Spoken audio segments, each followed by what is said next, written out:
안녕하십니까. 용선 목사입니다. 오늘 함께 나눌 말씀은 사도행전 4장 1절부터 4절까지 말씀이 되겠습니다.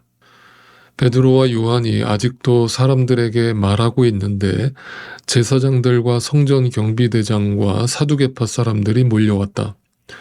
그들은 사도들이 백성을 가르치는 것과 예수의 부활을 내세워서 죽은 사람들의 부활을 선전하고 있는 것에 격분해서 사도들을 붙잡았으나 날이 이미 저물었으므로 다음 날까지 가두어 두었다. 그런데 사도들의 말을 들은 사람들 가운데서 믿는 사람이 많으니 남자 어른의 수가 약 5,000명이나 되었다. 아멘. 우리가 생각하는 어떤 신앙생활의 모습과 성경이 증언하고 있는 신앙생활의 모습이 얼마나 판이하게 다른가를 우리는 좀 충격적으로 들여다볼 필요가 있습니다. 왜냐하면 우리는 항상 기승전결, 언제나 이 땅에서 해피엔딩을 기대하고 이 땅에서 조금 더 편안하고 남들보다는 좀 더 복을 받으면서 사는 것을 더 좋은 것이라고 여기며 그것이 곧 하나님의 인도하심이라고 굳게 믿는 경향이 있기 때문입니다. 그래서 예수 믿는 사람들은 항상 웃어야 하고 또 항상 행복해야 되고 항상 성공해야 하고 항상 건강해야 한다라고 하는 아주 이상한 논리를 만들어내는 것이죠. 성경에 있지도 않은 이야기를 만들어내는 것입니다. 오늘 본문을 보면 그 생각이 아마 이제 싹 사라지게 되실 거라고 저는 생각합니다. 자, 먼저 지금까지 사도행전이 우리에게 들려주고 있는 그 사건들을 좀 정리해서 말씀드려 본다면, 예수님께서 부활 승천하시면서 제자들에게 내가 너에게 약속한 그 성령이 오실 때까지 예루살렘을 떠나지 말고 기다리라, 이렇게 말씀을 하셨습니다. 그리고 오순절날 드디어 그 기다리던 성령 하나님이 이 땅에 오셨습니다. 그리고 그 성령 하나님이 임하신 특징으로서 그들은 각 나라 말로 복음을 선포하기 시작했습니다. 그 사람들 중에 대표로서 베드로 사도가 성령의 감동을 받아서 설교를 시작했고, 그 설교의 핵심은 오직 예수 그리스도를 너희가 죽였다라고 하는 그 회개에 대한 촉구와 예수 그리스도를 하나님께서 다시 살리시고 부활하게 하셨다라고 하는 복음을 선포하는 내용으로 채워져 있었습니다. 그 뒤에 이제 성전 미문에 앉아있던 안진뱅이를 일으키면서 은과 금의 돈의 가치관으로 살지 말고 나사렛 예수 그리스도의 이름을 붙들고 살라는 그 기적을 우리에게 보여주시면서 종교 생활에 머물러 있던 유대인들에게 너희가 곧 안진뱅이고 너희가 스스로 힘으로는 절대 일어나 걸을 수 없는 존재, 사탄의 권세에 지배당하고 있는 존재, 죽음의 권세에 눌림바 된 존재라는 것을 증명한 후에, 선포한 후에 너희가 더 이상 안진뱅이로 살지 말라라면서 예수 그리스도의 이름을 붙들어 일어나라라고 우리에게 진짜 복음을 선포하는 내용으로 채워져 있었습니다. 자, 이 모든 것이 성령 하나님이 하신 일입니다. 거기에는 오직 예수 그리스도만 드러나고 있고 복음만 선포되고 있고 또한 동시에 인간의 무능력함과 우리의 무지함만 거침없이 들통나고 있는 것이죠.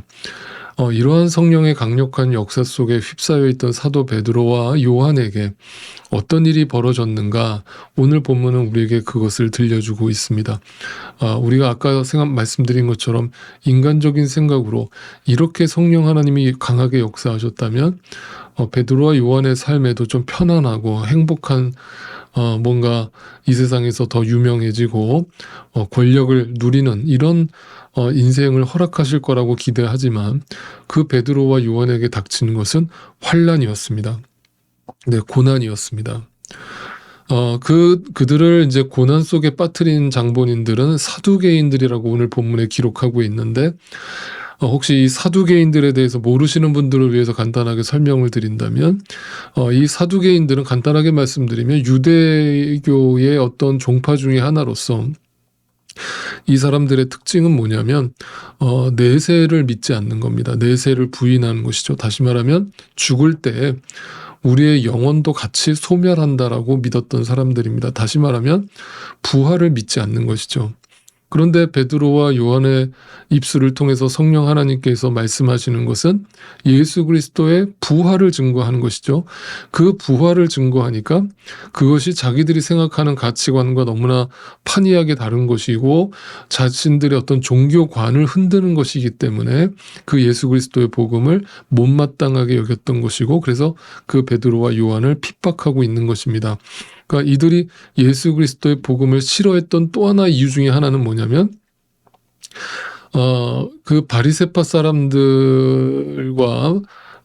마찬가지로 그 사두개파 사람들은 자신들이 누리고 있던 어떤 종교적인 이념과 그 기득권의 혼란을 야기시키는 것에 대한 불편한 마음을 가지고 있었기 때문입니다.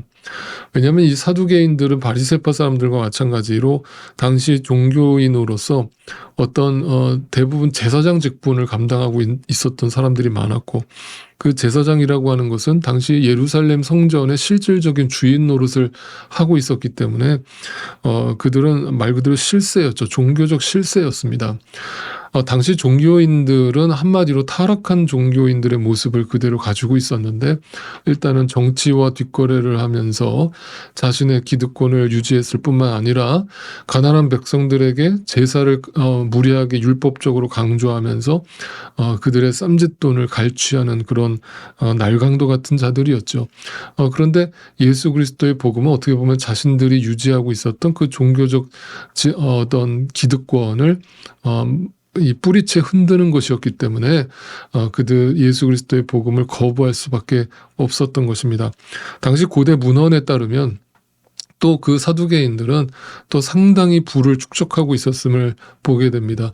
굉장히 유명한 당시에 유명한 종교 지도자들이었고 사회에 영향력을 행사하는 그런 권력가들이기도 했다는 것입니다. 그런데 이제 그런 자들에게 당연히 예수 그리스도의 복음은 어떤 그런 잘못된 권위주의나 율법주의, 어떤 신비주의를 완전히 타파하는 것이었기 때문에 당연히 예수 그리스도의 복음을 좋게 들을 리가 없겠죠. 그러니까 그 복음을 철저하게 탄압하고 핍박했던 것입니다. 바로 이것이 이제 오늘도 마찬가지로 사탄이 하는 짓이죠. 여러분, 제가 다시 말씀드립니다만 그들은 안 믿는 자들이 아니었습니다. 그러니까 자꾸 사탄의 역사 그러면 안 믿는 자들이 우리를 핍박하는 것으로 자꾸 오해하시는 분들이 있는데, 여러분, 적그리스도는 교회 안에 있습니다. 여러분, 오해하지 마십시오. 그래서 그들은 누구보다 열심히 하나님을 믿는다는 사람들이었고 누구보다 하나님을 다 안다라고 생각하는 사람들이었습니다. 오히려 그들이 진리의 눈을 가리고 맹인이 맹인을 인도하는 모습을 보여주고 있는 것이고 그들이 복음을 오히려 핍박하고 있는 모습을 보여주고 있는 것입니다. 유대인들이, 하나님을 믿는 하나님의 백성들이 예수 그리스도를 십자가에 못 박아 죽인 것이나 다름없는 것이죠. 오늘날도 동일합니다. 네, 교회 안에 있는 자들이 저와 같은 어떤 종교 지도자들이 오히려 복음을 핍박하고 말씀의 본질을 훼손하고 예수를 십자가에 못 박아 죽이는 일을 지금도 서슴없이 감행하고 있는 것이죠. 그런데 이렇게 설명을 드리면 또 이제 또 꼭 오해를 하실 분들이 계실까봐 또 제가 부연 설명을 드립니다. 그 인간들 참 못된 사람들이네요. 맞아요. 오늘날도 마찬가지고 그런 인간들은 당연히 정죄받아 마땅하지요. 라면서 나와는 전혀 상관없는 시선으로 바라보신 분들이 계실까봐 제가 부연 설명을 드립니다. 여러분, 아닙니다. 성경의 모든 이야기는 전부 나의 이야기로 읽어야 된다고 제가 거듭 말씀드렸습니다. 안진뱅이도 마찬가지고 이 사두개인의 모습도 마찬가지고 예수를 십자가에 못 박으라고 아우성치던 유대인들의 모습도 마찬가지고 다 우리의 이야기를 하는 겁니다. 결국 우리 안에 그 진리의 눈을 뜨지 못하면 우리는 진리를 핍박하는 자리에 설 수밖에 없고 예수 그리스도를 믿는다고 입으로 떠들면서도 오히려 예수를 죽이는 일을 날마다 반복하고 살아가는 것이죠. 특별히 이 사두개인들의 삶을 생각해 보면 아까 말씀드렸듯이 내세를 믿지 않았다고 말씀드리지 않았습니까? 그 말을 다시 반대로 얘기하면 그 사람들은 지극히 현세적인 사람들이었다는 뜻이 됩니다. 그러니까 그들은 이 땅에서 복을 받는 것이 하나님의 복이라고 생각하고 있었고 하나님의 인도하심은 이 땅에서만 유효하다고 믿고 있었던 것이고, 또한 그들이 기다렸던 구약의 메시아도 역시 우리의 현세의 복을 가져다 주는 그런 정치적인 영적인 메시아를 기대하고 있었던 것이죠. 그러니까 예수 그리스도의 진짜 복음을 듣게 되자 자신들이 기대하고 있던 복음과 너무 달랐기 때문에 그것을 거부하고 핍박하고 박해하고 있는 모습을 보여주고 있습니다.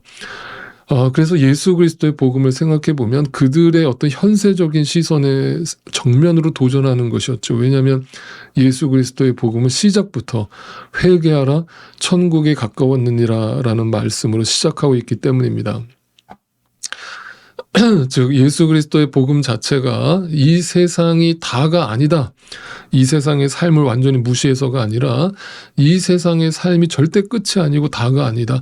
하나님 나라가 있다. 영적인 세상이 있다. 천국이 있다라고 선포하고 시작하기 때문에 그들의 시선으로 보면 절대 그 복음이 들릴 리도 없고 믿어질 일도 없는 것이죠. 그러니 이 세상이 전부인 줄 알고 살아가는 종교 체계를 만들어 놓고 적당히 사람들에게 복을 빌어주고 윤리도덕적인 삶을 살아가라고 율법적인 그런 신앙생활을 강조하고 있는 종교인들에게 예수 그리스도의 복음은 정말 이단시 되었을 것이고 그들에게는 너무나 추상적이고 뜬구름 잡는 이야기로 들렸을 것이 분명한 것입니다. 사랑하는 성도 여러분, 복음이 있는 곳에 이 세상의 형통을 구하는 것은 없습니다. 왜냐하면 예수님의 복음은 이 세상이 추구하는 삶의 질서를 정면으로 거부하고 있기 때문입니다. 그러니까 현실에 안주하여서 적당히 복을 누리며 편안한 노후를 맞이하겠다라고 하는 그럼 그것이 최고의 삶이라고 생각하면서 살아가시는 분들이 계시다면 정말 내가 복음 안에서 제대로 살고 있는지를 다시 한번 돌이켜보실 수 있기를 바라고, 혹여나 오늘 본문에 등장하고 있는 복음을 핍박하고 있는 내가 사실상 그 내세를 믿지 않고 살아가는 사두개인이 아닌지 생각해 보실 필요가 있습니다. 오늘 사도 베드로와 요한은 세상에서 고난과 핍박을 받고 있습니다.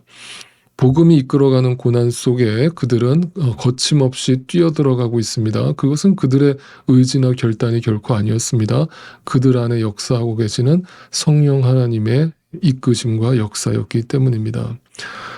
그들은 그러므로 그 고난 속에서 결코 불평하지 않았습니다. 예수